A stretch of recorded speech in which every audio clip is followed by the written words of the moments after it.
चलिए शुरू कर। Hello everyone.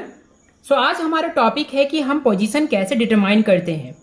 मोशन जो कि वन डायमेंशनल में मेनली हमारा फोकस रहेगा, उसको स्टडी करने के लिए बहुत सारी क्वांटिटी की ज़रूरत है, जैसे कि पोजीशन डिटरमाइन करना, ये जानना डिस्टेंस क्या होता है, डिस्प्लेसमेंट क्या होता है, स्पीड, वेलोसिटी, एक्सेलरेशन क्या होता है। लेकिन इन सभी चीज़ों को जानने के लिए जो सबसे इंपॉर्टेंट पॉइंट है वो है पोजीशन डिटरमाइन करना। यहाँ से ही सारी चीज़ें स्टार्ट होती है। तो चलिए इसको हम एग्जाम्पल के थ्रू समझते हैं। इस टॉपिक में हम वन डायमेंशनल प्रॉब्लम को कवर करेंगे मेनली बिकॉज हमारा क्लास 9th में मोशन को वन डायमेंशनल में ही डिस्कस करना है। टू डायमेंशनल को हम डिस्प्लेसमेंट में डिस्कस करेंगे सिर्फ न्यूमेरिकल प्रॉब्लम के लिए।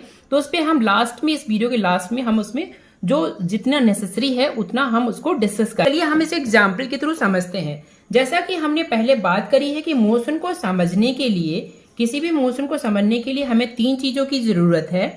एक ऑब्जर्वर होना चाहिए और एक ऑब्जेक्ट होना चाहिए जिसको स्टडी करना चाहते हैं। फॉर एग्जाम्पल यहाँ पर ये ऑब्जर्वर है और ये एंड को स्टडी करना चाहता है, इसकी मोशन को स्टडी करना चाहता है।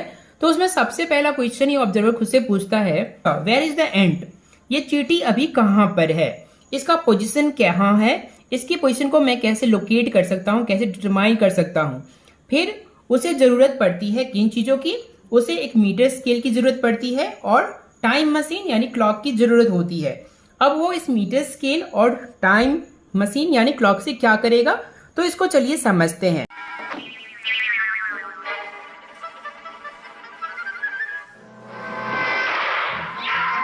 ऑब्जर्वर के पास अब टाइम है और मीटर स्केल है, उससे वो इसका चींटी का पोजीशन डिटरमाइन करेगा। उसके लिए सबसे पहले वो अपने पोजीशन से एक लाइन खींचेगा जो चींटी के पोजीशन से होते हुए गुजरेगा। सिंस ये हॉरिजॉन्टल लाइन है इसलिए इसका नाम जनरली मैथमेटिक्स से हम एक्स एक्सिस देते हैं। अब क्या करेंगे, अब चींटी का पोजीशन डिटरमाइन करने के लिए क्लॉक स्टार्ट करेगा। जैसे क्लॉक स्टार्ट करेगा तो मान लीजिए t1 इक्वल टू 0 सेकेंड है, जो स्टार्ट हुआ वो 0 सेकेंड है। इस समय ऑब्जेक्ट का जो भी पोजीशन है, जैसे चींटी का पोजीशन कितना है 25 प्लस 25 प्लस मतलब है इस ओरिजिन के दाएं तरफ, उस ऑब्जर्वर के दाएं तरफ जो है और जो 25 है 25 सेंटीमीटर लेंथ है। कितना डिस्टेंस, हाउ फार वो दाईं तरफ है, तो 25 सेंटीमीटर दाईं तरफ है। इसी तरह से थोड़ी देर बाद मान लीजिए चींटी यहाँ पर आ जाती है। ठीक है, चींटी यहाँ पर आ जाती है।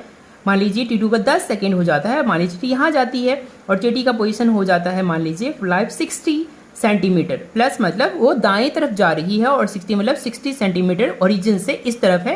कब? जब टाइम ऑब्जर्वर की घड़ी में कितना हुआ था 10 सेकेंड है। इसी तरह से चींटी मान लीजिए पॉइंट ए है और ये पॉइंट बी है।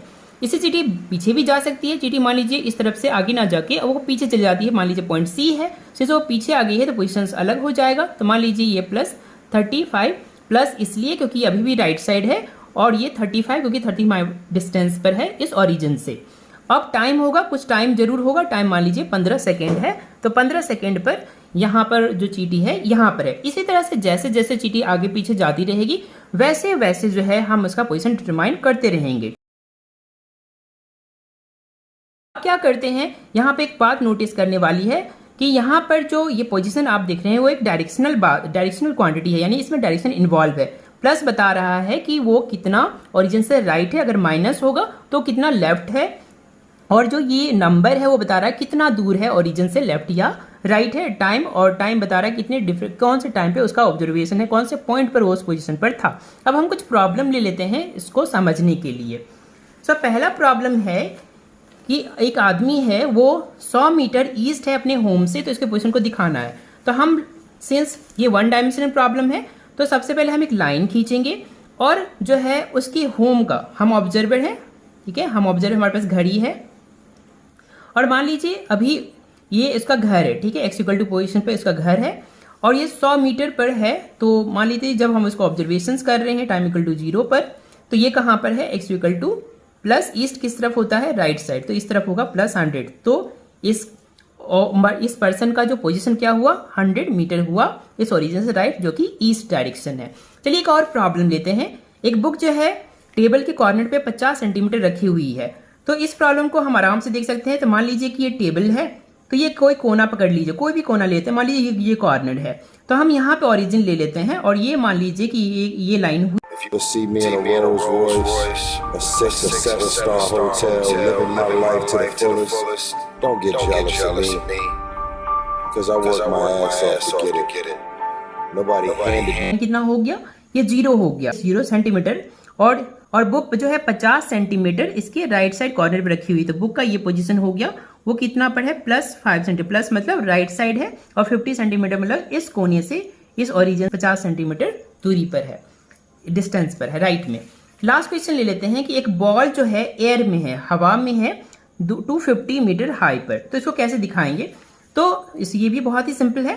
तो ये हम लाइन खींचेंगे, सबसे पहले हमारा अपना पोजीशन रहेगा, ये वाई एक्सिस है, ये एक्स एक्सिस होता है, ये वाई एक्सिस है, वर्टिकल लाइन वाई एक्सिस होता है। सबसे पहले ऑब्जर्वर है जो उसको ऑब्जर्व कर रहा है, उसके हाथ में घड़ी होगा और वो उसको देखन हो गया 0, और 250 मीटर पे यहाँ पे बॉल है मान लीजिए, और ये है यहाँ पे 250, सिंस ये पॉजिटिव डायरेक्शन है तो पॉजिटिव इतना मीटर पे हो गया। तो अब किस तरह से बॉल कहाँ पर है, बॉल का पोजीशन जो हुआ टाइम इक्वल टू जब हम ऑब्जर्व करेंगे 0 सेकेंड पे, तो 0 सेकेंड पर जो है ये इस ओरिजिन से, यानी जो कि ऑब्जर्व का पोजीशन है उससे ऊपर, प्लस मतलब ऊपर, और कितना ऊपर 250 मीटर ऊपर है। तो इसी तरह से हम पोजीशन को डिटरमाइन करते हैं। तो अब थोड़ा सा हम समरी कर लेते हैं कि जब हम पोजीशन डिटरमाइन करते हैं, मान लीजिए 1 डायमेंशनल में एक्स एक्सिस जनरली, हमारे पास क्या होगा, हमारे पास 2 चीजें होंगी। सबसे पहले एक नंबर साइन होगा, नंबर जो बताएगा कितना लेफ्ट या राइट है, और प्लस बताएगा कि वो राइट है या लेफ्ट है।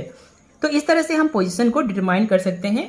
अब हम पोजीशन को 2 डायमेंशन में एक्सप्लेन करना या डिटरमाइन करना या लोकेट करना समझेंगे। इसके लिए हमें 2 डायमेंशन लेना पड़ेगा, बिकॉज प्रैक्टिकल एग्जांपल के तौर पे देख सकते हैं कि बहुत सारी चीजें इस वर्टिकल वर्ल्ड में 1 डायमेंशनली एक ही सीधी रेखा में चलती है, एक ही स्ट्रेट लाइन पे चलती है, जैसे कि बुलेट है स्ट्रेट निकलती है, सीधे जाती है, चींटी सीधे चलती है। बहुत सारे एग्जाम्पल हमें 1 डायमेंशनल प्रॉब्लम है, लेकिन बहुत सारे एग्जाम्पल इसमें 1 डायमेंशन नहीं, 2 डायमेंशन होता है। 2 डायमेंशन यानी कि प्लेन सरफेस पर होता है, कि सर्कुलर मोशन हुआ, सर्कुलर मोशन हो गया, पैराबोलिक मोशन हो गया, बॉल को आप फेंकिए, बॉल इस तरह से गिरेगा, ठीक है, रॉकेट जो है लॉन्च होने के बाद इस तरह से जाती है, तो ये सब 2 डायमेंशनल प्रॉब्लम। तो इसको देखेंगे, तो सिंस ये 2 डायमेंशनल प्रॉब्लम है तो हमें मैथमेटिक्स से पता है 2 डायमेंशनल प्रॉब्लम है, यानी कि जो हमारा प्लेन है 2 पार्ट में डिवाइड है, तो एक पार्ट हमारा एक्स एक्सिस पार्ट होगा, दूसरा पार्ट कौन सा होगा, वाई एक्सिस पार्ट होगा। ये हमारा फिर से ऑब्जर्वर यहाँ है, इसका ओरिजिन है, और ये क्लॉक लेके यहाँ पे खड़ा रहेगा, और वो जो है किसी ऑब्जेक्ट की पोजीशन को मेजर करेगा। तो मान लीजिए एक बर्ड है, ओ यहाँ पर उसका पोजीशन होगा, तो इसका कुछ एक्स पार्ट होगा, हम एक्स और वाई से दिखाएंगे। तो एक्स पार्ट मान लीजिए कि +2 सेंटीमीटर है,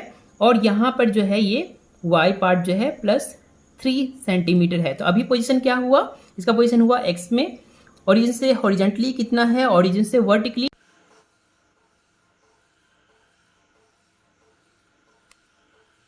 यानी वाई एक्सिस की तरफ इसका क्या पोजीशन है। तो आप देख सकते हैं कि यहाँ जो ओरिजिन है, ओरिजिन से ये जो ए पॉइंट है, हमें इस हॉरिजेंटल लाइन, हॉरिजेंटल डायरेक्शन में, एक्स डायरेक्शन में कितना डिस्टेंस जाना पड़ेगा, 2 प्लस मतलब राइट से जाना पड़ेगा, और 2 मतलब 2 सेंटीमीटर डिस्टेंस पर होगा। तो इसका पोजीशन जो हो गया +2 सेंटीमीटर एक्स एक्सिस की तरफ है, यानी हॉरिजेंटली राइट की तरफ है, और इस ए तक पहुंचने के लिए हमें वर्टिकली भी जाना होगा, वाई एक्सिस के अलॉन्ग कितना जाना होगा, प्लस मतलब ऊपर जाना होगा, अगर माइनस होता तो नीचे जाना पड़ता, और 3 मतलब क्या, 3 यूनिट ऊपर जाना होगा। तो इस तरह से इसका ये पोजीशन हो गया। तो ये ऑब्जर्वर अभी जब टाइम इक्वल टू इसका t1 इक्वल टू 0 है, तो ये t1 इक्वल टू 0 पर ये पोजीशन हुआ। मान लीजिए हम यहाँ पर लिख दें 0 सेकेंड। मान लीजिए कुछ देर बाद ये बर्ड जो है उड़ के यहाँ चली जाती है, तो यहाँ चली जाएगी बी पॉइंट पे, तो इसका पोजीशन क्या होगा, तो ये टाइम मान लीजिए 5 सेकंड हुई है, पोजीशन क्या होगा, फिर से हम देखेंगे ये पोजीशन जो है ओरिजिन से कितना एक्स एक्सिस की तरफ है, यानी हॉरिजेंटली कितना है, लेफ्ट या राइट, या फिर वर्टिकली यानी वाई एक्सिस की तरफ कितना ऊपर या नीचे है। तो इसके लिए हम क्या करेंगे, ओरिजिन से हम चलेंगे, हॉरिजेंटली चलेंगे, तो हॉरिजेंटली हम चलते हैं, यहाँ पर आता है, तो यहाँ पर मान लेते हैं कि ये होगा मान लीजिए +20 सेंटीमीटर, तो +20 हो गया। अब यहाँ से वर्टिकली कितना जाना होगा, वर्टिकली मान लीजिए यहाँ पर है y2 इक्वल टू +35 मीटर, तो इसका पोजीशन कितना हो गया +20 35 मीटर। तो इसका पोजीशन हो गया +25, यानी कि हॉरिजेंटली आपको जाना होगा 25 और वर्टिकली ऊपर जाना होगा 35 सेंटीमीटर। इसीलिए मान लीजिए एक बार बर्ड मान लीजिए वहां से उड़ के यहाँ आ जाती है, तो फिर क्या होगा, मान लीजिए टाइम इक्वल टू t3 है, मान लीजिए 10 सेकेंड हो गया, ये 5 सेकेंड था, ये 10 सेकेंड हो गया। यहाँ पर अब यहाँ पर इसका x पार्ट है और इसका y पार्ट, यानी इस तरफ x एक्सिस की तरफ हमें कितना जाना पड़ेगा, तो मान लीजिए ज़्यादा दूर नहीं लग रहा है, x इक्वल टू +30, तो +30 हो गया इसका पोजीशन हॉरिजेंटली, और वर्टिकली यहाँ से ऊपर जाएंगे तो ये ज़्यादा अधिक दूर नहीं लग रहा है, तो मान लीजिए +5, तो ये +5 हो गया। टू डायमेंशनल प्रॉब्लम में हम दोनों एक्स एक्सिस और वाई एक्सिस दोनों के हेल्प से हम उसका पोजीशन डिटरमाइन करते हैं। डिस्प्लेसमेंट सॉल्व करने में इनडायरेक्टली इसका यूज होता है। अगर तुम्हें वीडियो पसंद आई तो लाइक करो, अगर तुम लोग नए हो तो सब्सक्राइब करो, वो जो लाल वाला बटन है उसके साथ हैंकी पैंकी करो या शैंकी पैंकी, मुझे नहीं पता, बस क्लिक हो जाना चाहिए।